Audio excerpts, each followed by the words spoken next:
So this is the last class of the series. The first class we looked at Rabbi Brisker, a sort of very important foundational figure in the yeshiva world, in modern Talmud study, as it's done in Lithuanian style yeshivot. We looked at Rabbi Yitzhak Herzog, who was a foundational figure in Israeli religious Zionism, and particularly the relationship between state and religion in Israel. And I wanted to turn this week to two female halachic scholars.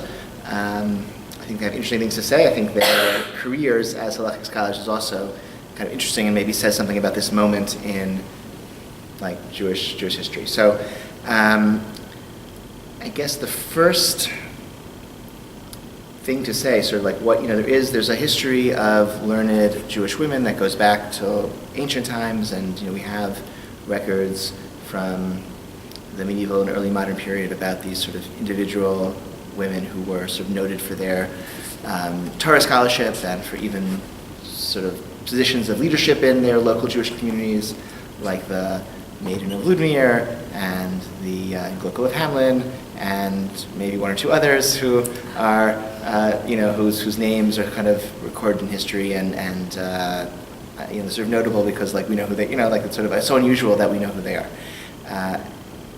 I don't think any of these women wrote, I don't think we have any Torah content that they wrote. Is that my?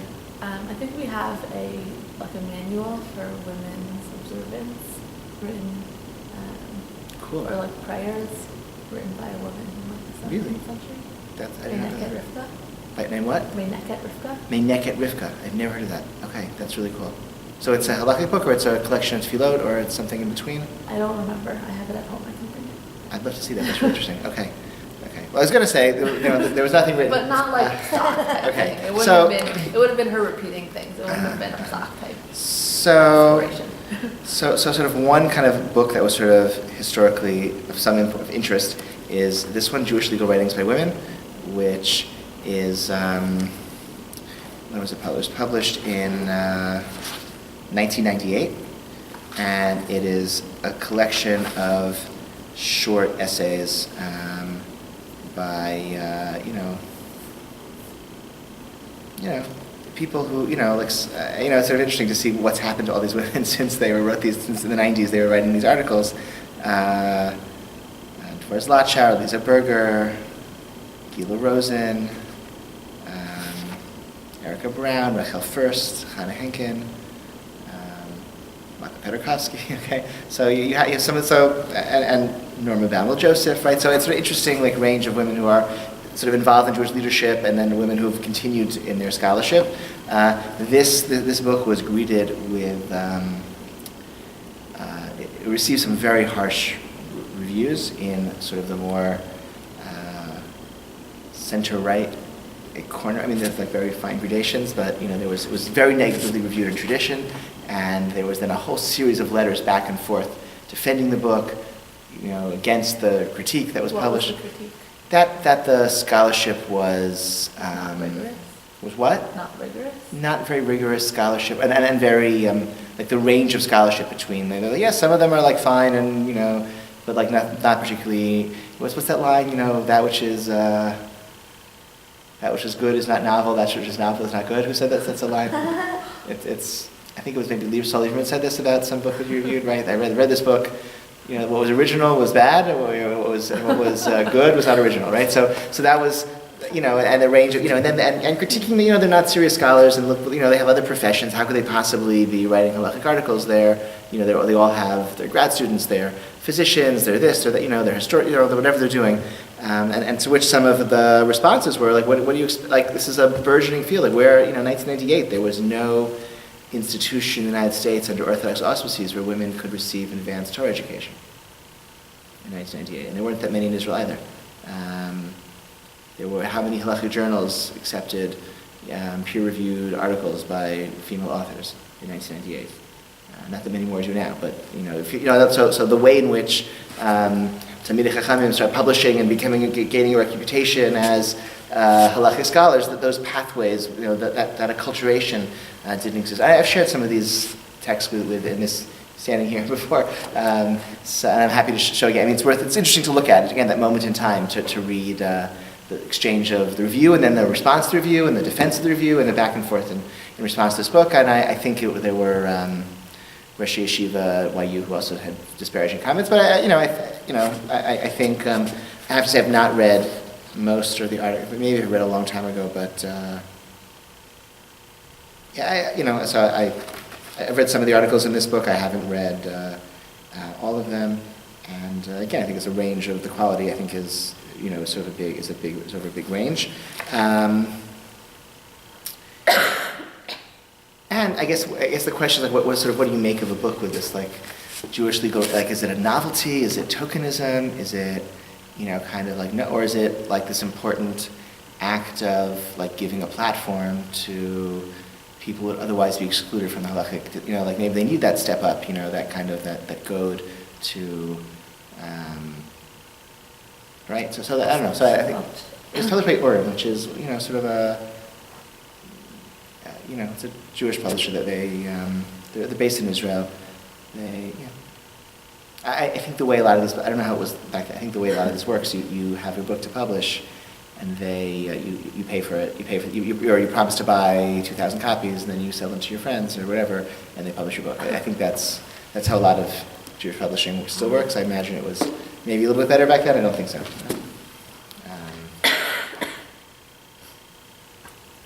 That would be mine. Yeah, I don't know. Anyway.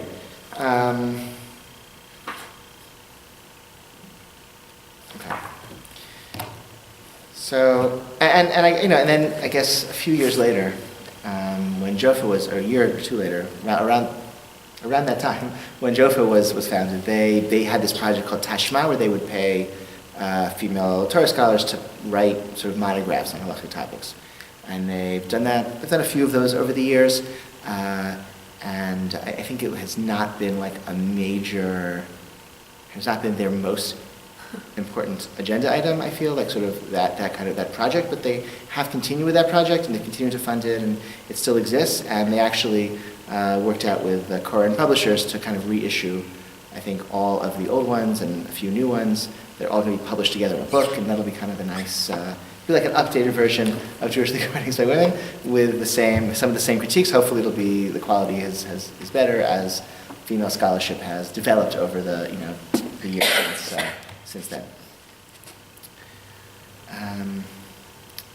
I think that, so Lisa, brings us to Dr. Deena Zimmerman. I think she is I think this book is the first guidebook of halakha written by women in the history of the Torah. I don't think anyone ever did something like this before. Published in 2005.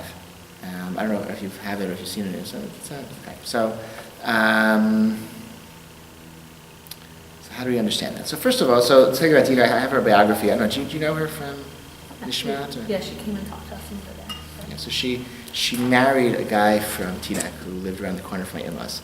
So I know her. Her father-in-law was the sandik at Noam's bris. Maybe I've met her once or twice, but I mostly know I know her in-laws. So she's a physician, and went to Yale, went to Einstein, and she was part of the first graduating class at Nishmat's Yuetz Halakha program, which was established in 1997. This was a program to train women in Hilchot Nida at a very serious level, so that women could turn to other women for guidance in Hilchot Nida. They sort of evaded a lot, some of the, the polemics about female rabbis by calling their graduates yoatzot, advisors, rather than postkot. They're not paskening halakha, they're not deciding questions of Jewish law, they're just advising.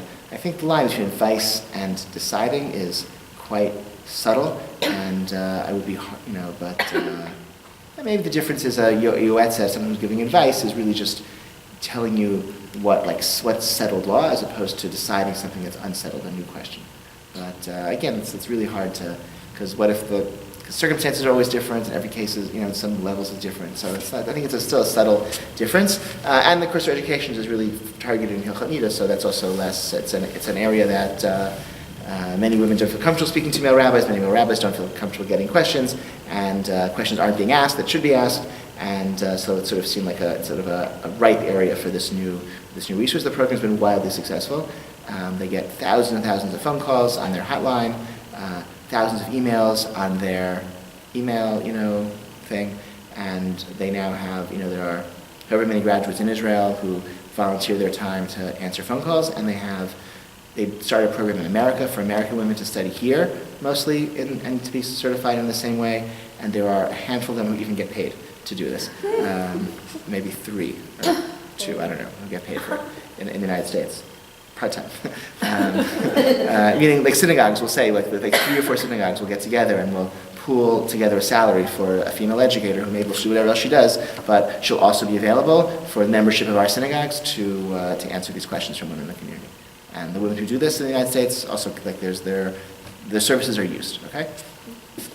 So, what? More than 3, I think.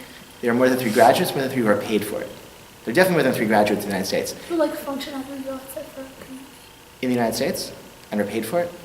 I don't know. Who do you know of who do it as a community? Sorry, I can't talk right now. Deena Zimmerman, not Deena Zimmerman, Deena Block in the Heights. Oh yeah, great. Okay. Shoshana Samuels in Teaneck. One in Philly. Philly, no kidding. Yeah. Oh. I didn't know there's one in the city and great. Okay, that's great. I'm really happy to hear that. Okay. I didn't know that many were. I think Shoshana from Teaneck flies out to LA sometimes. She visits Cool. That's great. I didn't know that there were that many who were paid for it. It's great. I mean, there would be. Yeah, I don't know what they're. It would be a major. It's a great thing, and I think every community should have one. And it'd be, and I'd love for it to happen here, and but it's still a controversial thing. Like not every, there are. I know at least a couple years ago when I last had direct information about this. I know that in Teaneck it was only a handful of this. There were 15 or 20 Orthodox synagogues in Teaneck. I think only 3 or 2 were contributing towards her salary, and but she was getting questions from all the synagogues, but only 2 of them were actually contributing towards her salary. So it's a complicated dynamic, obviously, right? So Deena Zimmerman was in the first graduating class of that program, so she was involved from the beginning. She was answering questions on the website. I think she had a special role on the website. I have here source. So source 1 is her biography from her book, from her publisher. Source 2 is just the description of the program from the website. Source 3 is some little bibliography about her. And now, in 2004, she was invited to speak at the Orthodox Forum. The Orthodox Forum is a gathering that Yeshiva University sponsors every year, more or less, devoted to a topic, and they invite 45 or 50 Orthodox intellectuals to come, and about 12 of them are told to write papers, and they present the papers, and then everyone talks about it, and a couple years later they publish a book of the papers after they've been revised. So each year it's a different topic. Their books are good. I have a shelf in my home, which is most of those books. And at this point, a lot of them are online now. The articles are online, so you can get them online. So she presented, and sort of basically, the topic was gender relationships in marriage and out, which is a firm way of saying sexuality, I think. That was basically the theme. And they had a session about Hilchot Nida and Hilchot Nida education. So she presented a paper on what does she know, her insight into how our community is observing Hilchot Nida based on her answering anonymous email questions. What is that? Which is a neat, right? It's a unique kind of vantage point. It's an interesting data set, answering several hundred questions. So I have a few. It's interesting. So she opens, right, by this, famous quote. It appears, it's. So it's. In Masechet Nida, Rabbi Meir says, why did the Torah give 7 days to the Nida? Because a husband is used to the complete availability of his wife, and thus can despise her. Therefore the Torah said she should be Tmeah for 7 days, so that she will be as dear to her husband as the time she entered the chuppah. Okay? That's Gemara Nida. And that's sort of one of her. That's sort of like her launching pad. Like this Gemara is presenting couples as a way that Nita's going to make their marriages wonderful. It's going to be this great element of their, add romance and excitement to their marriage. And it's a problematic Gemara on a number of levels, and the implementation also, like presenting it that way, can lead to disappointments, and she sort of just shares that in her article. It's a very daring article, I found it, a very daring article in a number of ways. So just to name it, what's problematic about this Gemara? Just what. It's totally true for everyone. It's not true for everyone. That not everyone experiences that, right? In fact, and many women and men experience great hardship in having no physical contact. Like they feel emotional distance. They feel no emotional support. That's very hard. What else is problematic about it? Okay, I'll tell you. One, it presents. It's what? More than 7 days. Okay, so I'll say it next. Good. But also it's all framed around the husband's perspective, right? He goes tired of his wife, and so she is in need for 7 days, and then his love for her is, and passion is restored, etc. So it's very androcentric in a way that I'm not sure would be so inspiring for, like, I don't know what it.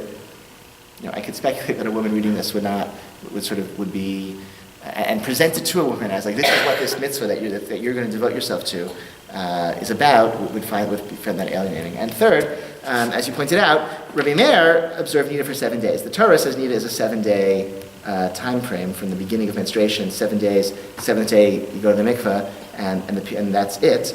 But over the period, in the Talmudic period, Nida observance developed, and we have the so-called Chumrah of Rabbi Zera, and now Nida is at least 12 days, often 14 days, right?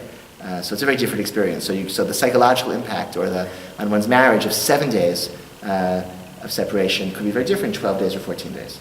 So that's another way in which this. But this Gemara is, and she quotes in the footnote. It's a cool article, like all the ways in which this Gemara is in all sorts of marriage handbooks and literature, apologetic literature, and so but it's often it's kind of sometimes it's.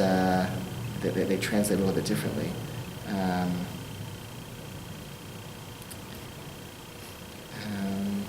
But yeah, sometimes it's like, the rabbis noted that a 2-week period of abstention every month forces a couple to build a non-sexual bond as well as a sexual one. It helps to develop a desire for another, right? So that's not exactly what it says, right?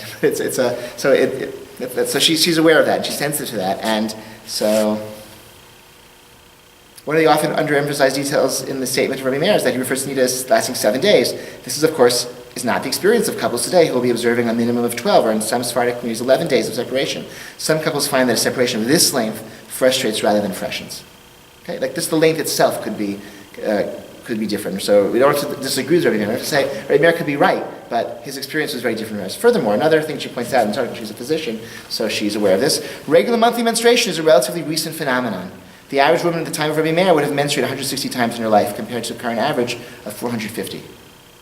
Declines in birth rates, shortened or absent breastfeeding, and increased age at menopause have contributed to this development. Differences in the duration of lactational amenorrhea have also contributed, while hormonal contraceptive methods can be adjusted to prolong the intervals between withdrawal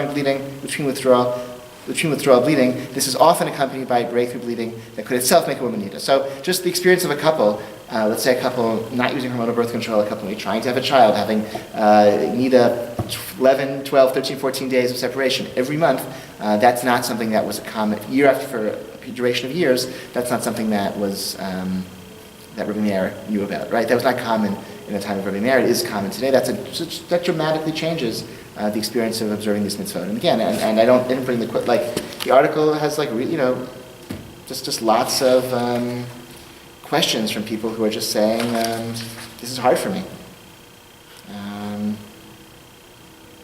My husband and I are both frustrated right now with Taharat HaMishpacha. We have been married for 18 months and now we have a beautiful baby, Baruch Hashem, who is 9 weeks old. The problem is I'm still in Nida. I feel that our posek dropped the ball on us with some shilas by not getting back to us in a timely manner. Now, on my 7th clean day, it turned up bloody and I'm still in Nida. I feel my husband and I lost out on time we could have potentially been together.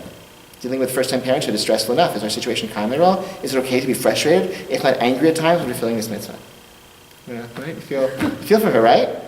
My wife gave birth 6 weeks ago.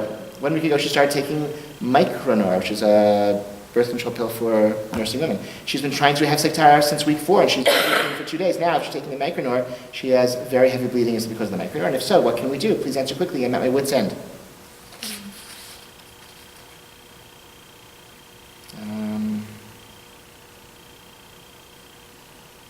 Can you recommend some articles or books on mikvah stress? I dread the day, and I have to go mainly because once I get home, I'm too tired and not interested in being alone with my husband.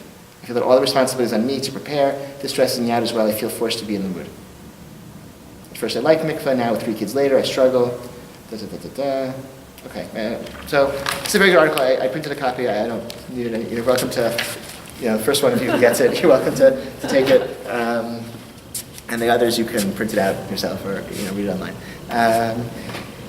She ends in a very, kind of bold way. Bezrat Hashem, with the rebuilding of the temple, we will again have authorities who can judge being dam the dam, and we will likely be able to return to the 7-day separation of Rabbi Meir's statement. Until that time, however, we need to better assist couples in dealing with the current reality. That's a very bold statement. That's our dream, is to have, this restored confidence in halacha, that we can make these types of subtle distinctions being dam the dam, in different types of bleeding, and so we can return to the Torah's way of observing Hilchot Nida of just 7 days. That all the extra days are because over time we lost confidence in the ability to tell menstrual bleeding from non-menstrual bleeding, or menstrual bleeding from sort of pathological zava bleeding, and so we treat everything as a zava bleeding, and so the extended time of separation, that's not the goal. We had to be that strict for thousands of years because we didn't have this confidence in our halachic knowledge, but that's this kind of messianic, part of the messianic dream is only 7 days of Nida, and I think it's sort of a bold way to end, but I found a very impressive paper. So then she has her book, this one. She begins it in I think also very kind of, powerful way. The impetus for this book is simple. This is the type of book I would have wanted when I got married. There was no question about my keeping the laws of Jewish family life, Torah and Mishpacha. After all, I did my best to keep Shabbat and Kashrut, so why should these be any different? But unlike the other areas of Jewish law, this was one in which I had no prior experience or education. I needed to learn it from scratch, prayerfully with my husband-to-be. The problem was how to learn. The books available at the time had laundry lists of what to do and not do, but not placed in any framework that I could comprehend and thus retain. As for learning the halachot from the original sources, this was impossible within a 4-month engagement while simultaneously attending medical school. Classes for brides and grooms of modern backgrounds did not exist. The classes that existed were, once again, listings of what to do and not to do without sources, without much explanation. From lack of an alternative, I muddled through the laundry list. So, this book reads as a more intelligent book, right? There is discussion of sources. It's sort of written, it has sort of a modern tone in it, and that's all very impressive. But the book was criticized, and I think I printed 2 copies. Aviad Stolman, who's a rabbi in Efrat, wrote a very,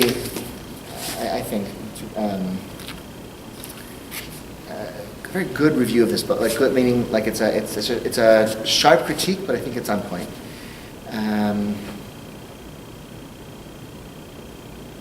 In a footnote, it's interesting. In the footnote, he first of all talked about Jewish family life. What the heck is that? That's a term. I think it's a neat term. It's an elegant term.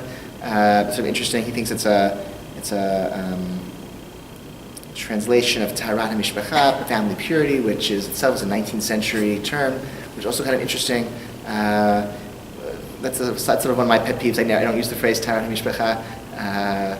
We talk about Hilchot Nida instead of Taharat HaMishpacha. I think it can be a harmful phrase if it's a metaphor, which can either maybe put too much of a burden on women, and it's not accurate, it's not really dealing with tahara in tahara sense, per se, and as a metaphor it can be a little bit burdensome. So I don't use the term, but he has a little footnote there. Okay, so what he notices that the book, it's comprehensive, lifetime companion, but it's not all that comprehensive. And there are many questions it doesn't answer, and there are many questions it doesn't resolve.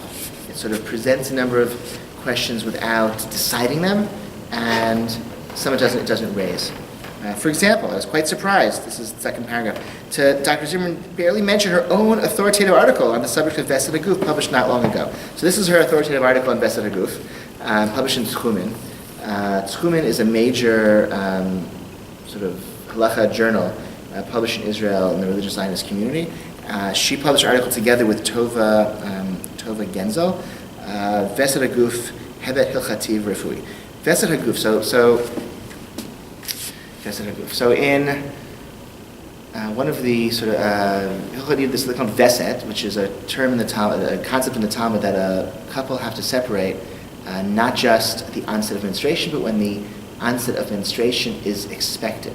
And when is the onset of menstruation expected? Either the same day of the Hebrew month as it occurred last month, so from the 15th to the 15th, or the same interval between onset of menstruation from month to month over a period of, from the prior months, right, over a period of time, or that's Vesed Haflaga, Vesed Chodet, and then there's also Vesed Haguf, which is if there's like a physical sensation that accompanies the onset of menstruation, that would also create a Vesed. And if you don't have one, if you don't have this kind of regular way to determine one's period, then you have to be careful about all of them and separate. You have to calculate each of what those dates would be, and a couple have to separate for each of those days.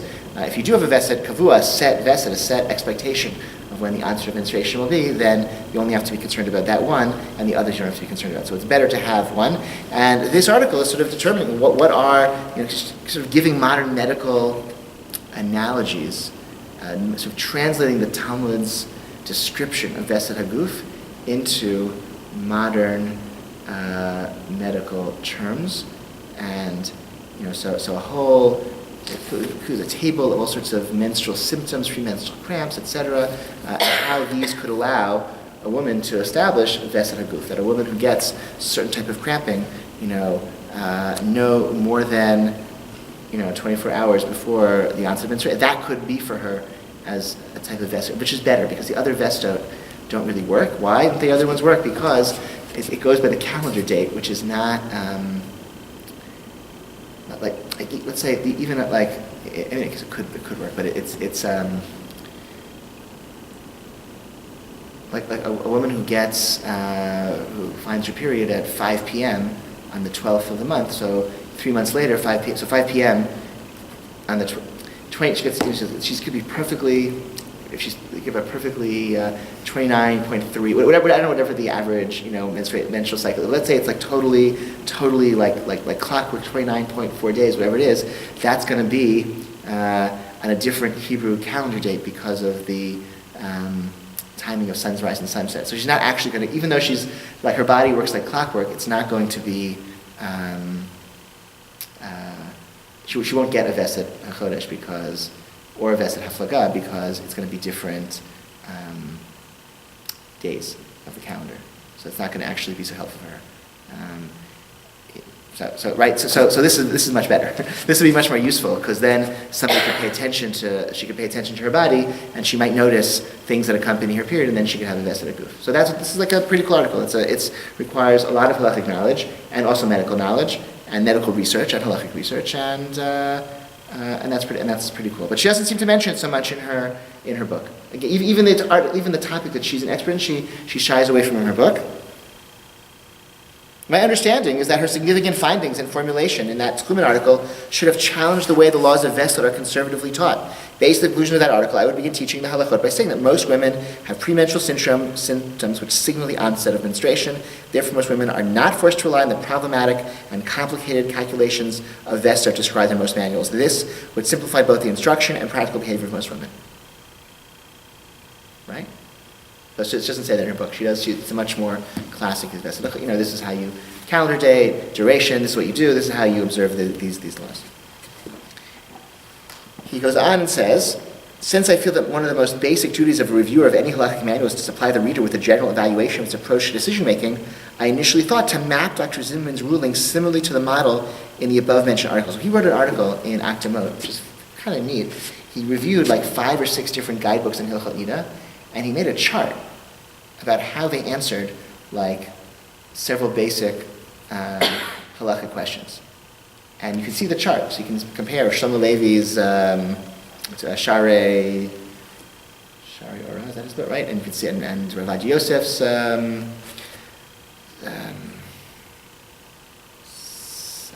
It's 3 volumes. I have it. I know exactly where's my Sidrei Torah, I think. And Rav Vosner, Shevet Halevi, maybe 1 or 2 others. And he has a chart, and he has the questions. You can see Usher, Mutter, right? Ravad Yosef, Mutter. Rav Shlomo Levi is Usher for most of them, and then you can see how they map out. And it was kind of, people were a little bit taken aback that you would do this, that you would review halachic manuals that way, but I don't know, he sort of feels it's, let people see what they say. What do they say? And now, can they back it up? What does that say about their approach? It's information. So he wanted to include her. He wanted to take her book and look at those same questions and map her in that same rubric. But he couldn't do that. When I started collecting data, I realized that for 2 reasons this would be quite impossible. First, the condensed form of this book means that many particular halachic issues are not explored. Second, Dr. Zimmerman abstains from ruling where halachic questions are debated among contemporary authorities. For instance, I could not gather enough information about the 5 halachic cases I used to determine the nature of halachic rulings in the aforementioned Hebrew Review essay. So a stain found on a paper subsequent to urinating, an external exam without sensation, a large stain on a sanitary napkin, openings of the uterus in various gynecological procedures, wearing colored garments in the 7 clean days, women in labor with 4 centimeters dilation. Right? Those are the cases that he looked at, and he analyzed in that article in Akdamot. She doesn't discuss those questions. My impression is the author is willing to show sensitivity and understanding up to the limit where it does not require it to make actual halachic determinations. Such is the case in the first study example, where no halachic novelty is presented, but rather sympathetic and compassionate style is expressed. However, when sensitivity entails making halachically significant concessions, though not necessarily on a groundbreaking scale, and is essential to choose between various existing halachic options, the author prefers not to do so.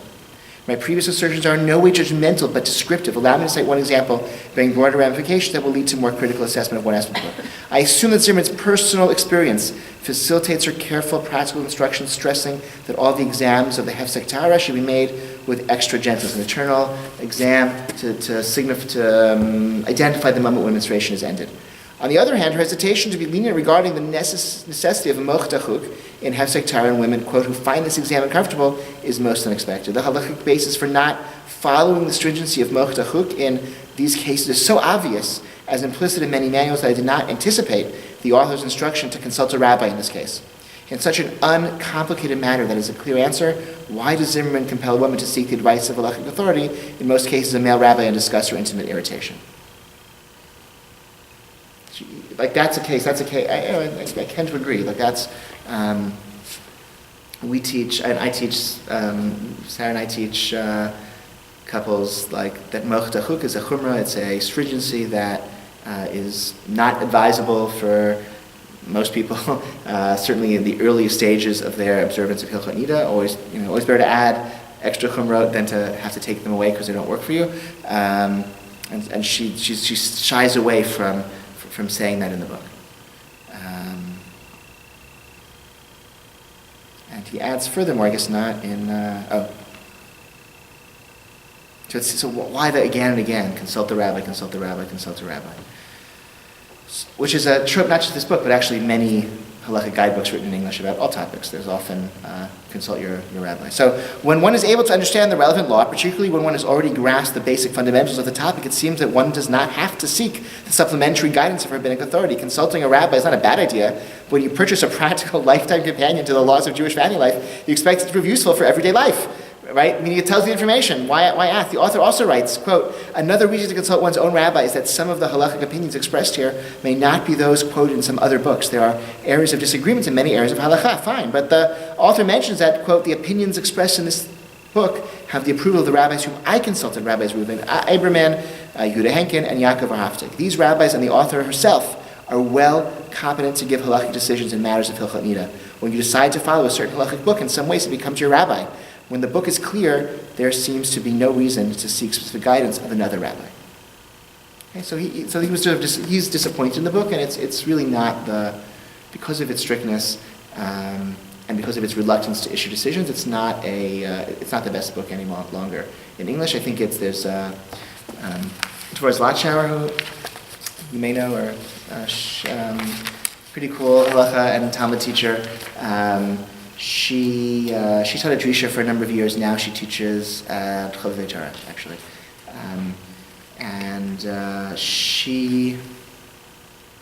she in that same Orthodox forum, she presented on like how Hilchot Nida is taught to preparing modern Orthodox kalot and chatanim for marriage. So how she does Hilchot Nida education. Sarah and I actually took a class with her before we got married, so that was kind of cool that she wrote an article about it. But she reviews a number of the books and shows why they are or are not like good fits for our community. She favorably reviews Deena Zimmerman's book, but she prefers the book by Eliashiv Knoll, which in English is called The Marriage Covenant. It was published first in Hebrew as Ishisha. It's a blue book. I should have brought it. I mean, I don't know if you. It's very good, and he is willing to sort of provide lenient psak in some of these cases where it's quite well based and often advisable.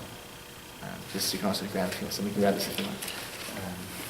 I feel like it's not incredibly surprising that, and I think it's true also that like they're very sure to make sure that everyone knows that like we're not making decisions. We have rabbis who are backing us up. We don't want to make any decisions for you. Like ask a rabbi. I think that's a trope that you also either say often or are told to say often. Yes. And I think that it's not so surprising that it's true here also. So I'd say the Yoatzot, it's one of the initiatives in the Jewish world today that I think is like most positive.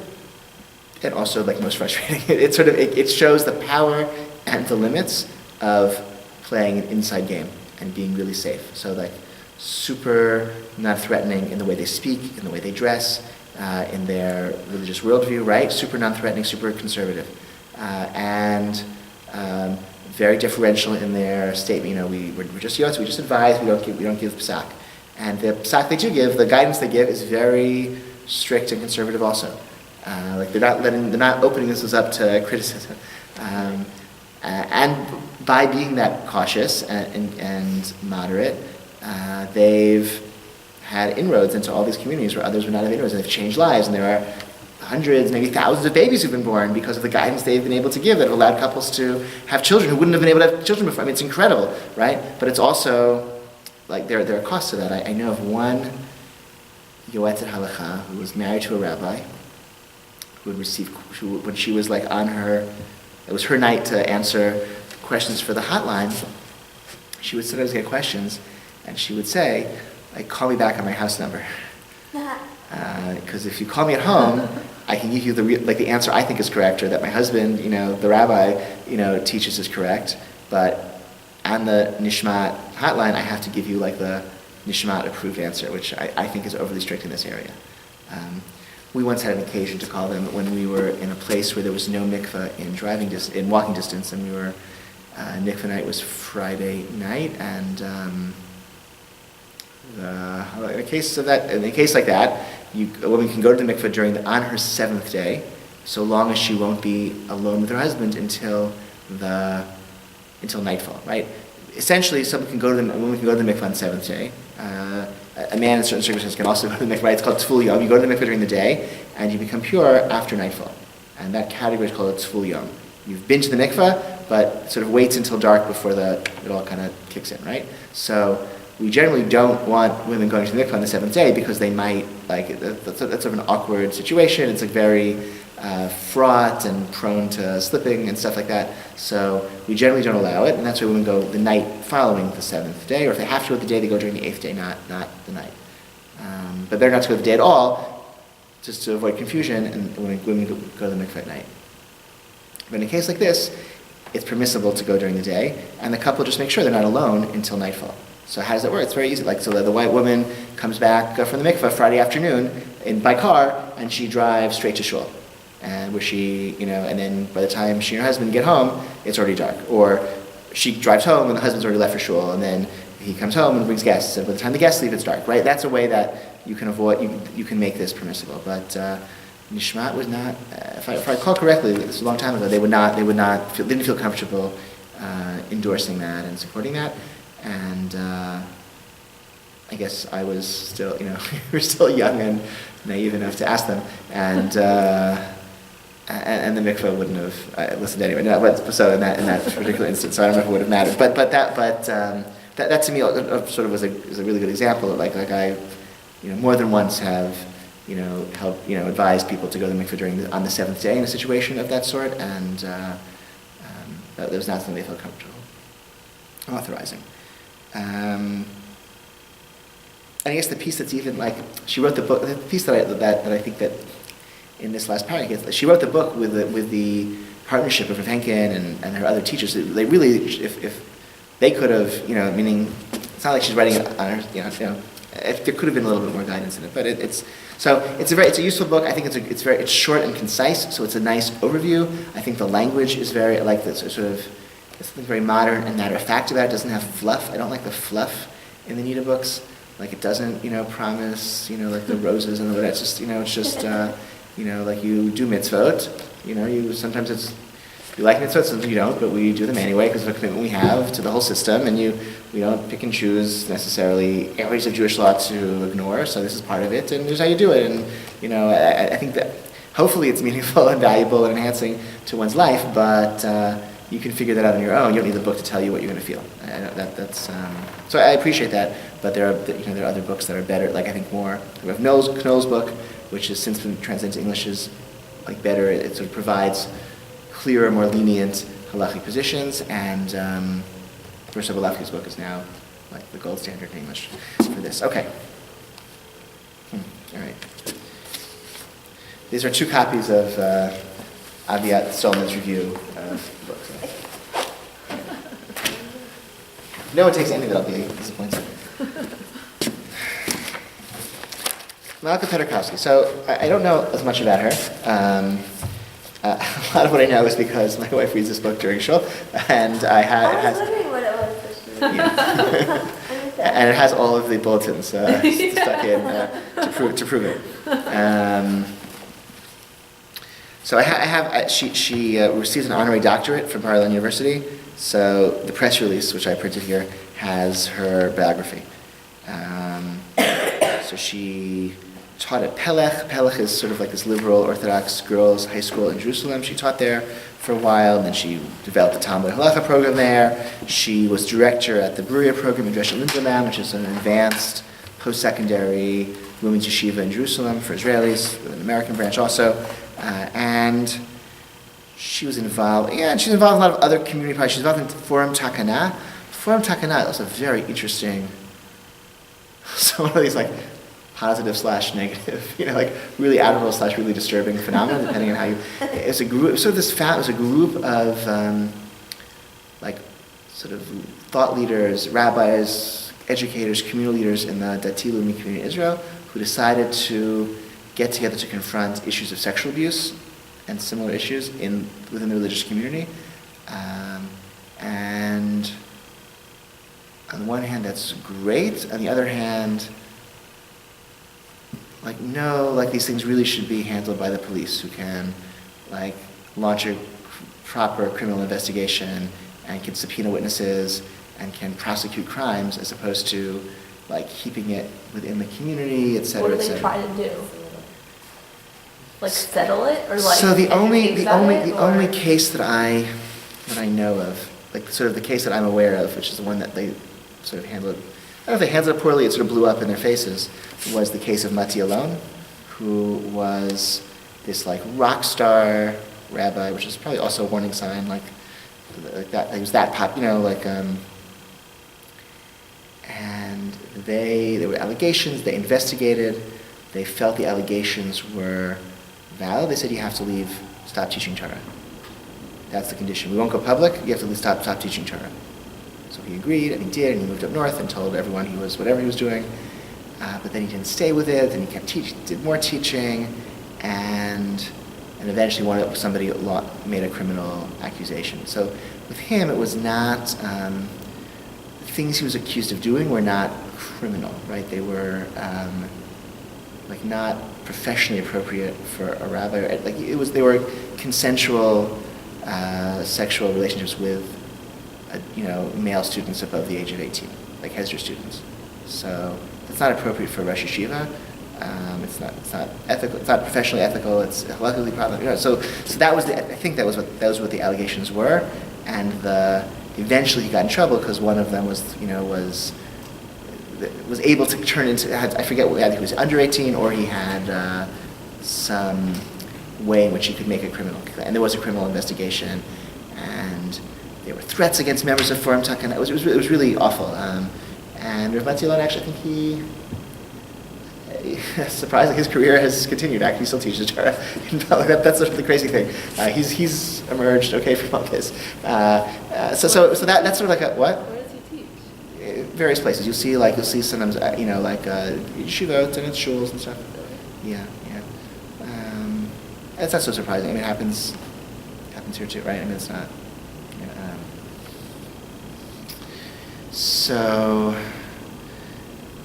So it's like an admirable attempt to like take responsibility to protect the community. It also, as for certain things that are not criminally the courts can't act on. On the other hand, maybe they bit off more than they could chew. Maybe they thought they could handle certain things in a discreet way that really can't be handled in a discreet way, that just have to be handled through criminal investigations when crimes are committed. So I think I don't know much. That's basically what I know about it now. So that's. You can figure it out. And then she published this book a few years ago, Mahalechet B'Drecha. I remember it's like a different. I really have not. I've not read any. Sarah's reading it, so I have not really gotten a chance to read it yet. I remember when the book was published, people were like, sort of interested. It's a phenomenon. She was on the radio, and a lot of newspaper articles about it. Again, a book of. It's like She'elah Tshuvot, halachic questions and answers, written by women. No woman has done that before. What's the topic? What? What's the topic? It's various topics. I think the book is. I should give you the table of contents. The book is 12 chapters. Okay, so that's also interesting. These are much long, right? They're long essays. And the other piece is sort of like another reason why it's different. Each. So maybe because of her role, because she's not a community rabbi, she's an educator. She has no formal title. Maybe she's an honorary doctor, I don't know. She's a doctor, but she has no formal title. She's not serving as a rabbi of a community. So all of this, but she's known as somebody with halachic knowledge. People ask her advice and consult with her, and she gives advice and teaches and directs. But it's different. Like, so each chapter begins with a story of how the person asked her this question, and then how she studied the sources with the questioner and helped them, reach this answer. So that's very different. Like, it's almost like its own genre. It's like not like right. She'elah Tshuvah. It's like, here's the rabbi, here's the question. Okay, here's the answer. Like, that's how maybe a more typical She'elah Tshuvah would look like. This is. I woke up to hear the telephone ring. On the other line, there's a woman's voice, a little bit shaking. Shalom, I'm so sorry to bother you in this early in the morning. I have a very, very urgent question. Say to Gomor, and right, it's okay, it's fine. It's whole right. She builds this whole like story of and this woman, this incredible story of a woman whose father was a Holocaust survivor who. Lost his parents and his first wife and his child in the Holocaust, came to Israel after the war, abandoned religious observance, had a second family with no connection to religion whatsoever, and late in life, in his final months or final days, just was consumed with regret that he didn't leave behind a son to say Kaddish for him. And his daughter, who grew up with no religious education, no grounding in religion, wants to know, can she say Kaddish for her father? In place of her brother, her half-brother, who died in the war, 70 years earlier. Right? So that's like the first 2 pages of the truth, right? So 2 full pages describing how she met this woman's story, what she said, right? And then it's a discussion of the sources, which I don't think would be that necessarily different from, the sources are the same. I don't think she discovered any new sources that haven't been discovered before, but it's sort of an interesting kind of a way to go about teaching halakha and writing about halakha. It's Mahalechet B'Drecha, right? Someone who walks in its path, right? What does it mean to walk in the path of halakha? It's like, here I am, living my life, people turn to me, I walk with them, right? I learn their story, we study together, and we uncover what halakha, what guidance it can provide for to these people in these circumstances. It's kind of a different stance, some more of a humble stance than a more stereotypical She'elah Tshuvah, right? So I don't know that I don't think anything in the book is like a cutting edge tshuva, in the sense that, this article in Zimmerman, right, is like, this is like, like maybe groundbreaking research summarizing the medical phenomenon of premenstrual symptoms and integrating that into the halakhic literature and kind of sharing in this in a way that, if one takes it seriously, you would teach Hilchot Nida differently to, right, and Vesta would be done differently. You'd forget about, don't worry about counting days, just like learn your body. What does it feel like before you get your period? How many hours before you get your period do you have this phenomenon? And like that's how you, observe the mitzvah of Vesta.